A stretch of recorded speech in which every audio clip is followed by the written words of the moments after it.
Dr. Davey, in your testimony, you state that the VA is now in the process of developing additional innovative training resources, such as mobile devices and internet applications.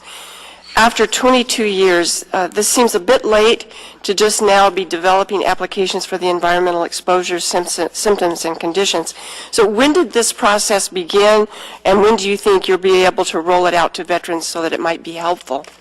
Well, to speak to your larger question, the care and treatment that we have learned, and we are experts in the care of veterans, have taken place over the course of 22 years because that's what time it takes. We have to understand what we're dealing with, and it's taken that amount of time.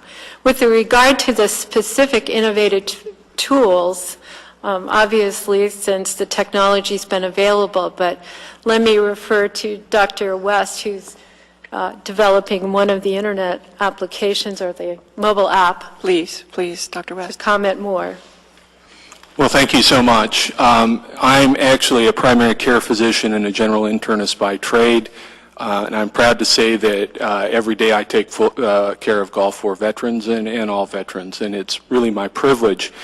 To answer that question directly, we have already developed a lot of these tools. In fact, in your packet, you have one of them. It's the pocket card. I don't know if you guys have looked at it.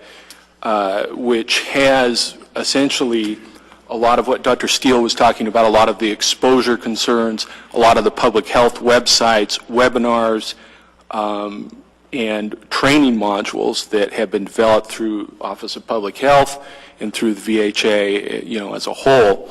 As far as getting that onto a mobile app, that's in the process. Otherwise, we've talked a little bit about the IOM pop-ups and clinical reminders for physicians, which is another computer-based application. We've already developed a type of pop-up called a clinical reminder that helps physicians, A, understand where their veterans are coming from, their service.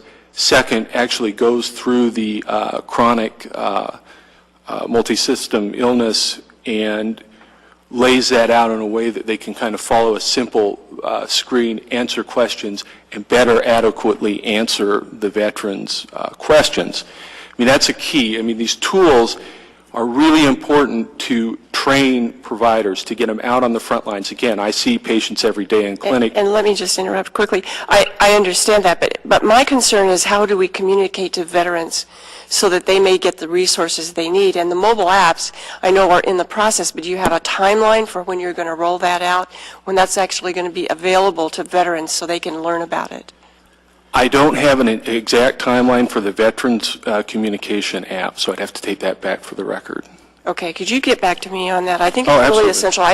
One of the things that I realize is it seems like the VA is always a little behind on this, and it's been 22 years. And so, I really would like to have some benchmarks, some timetables, so that we can report to our veterans that we're moving forward with this. And Mr. Chairman, in the interest of time, I'm going to yield back. I know we're going to have votes here in just a second.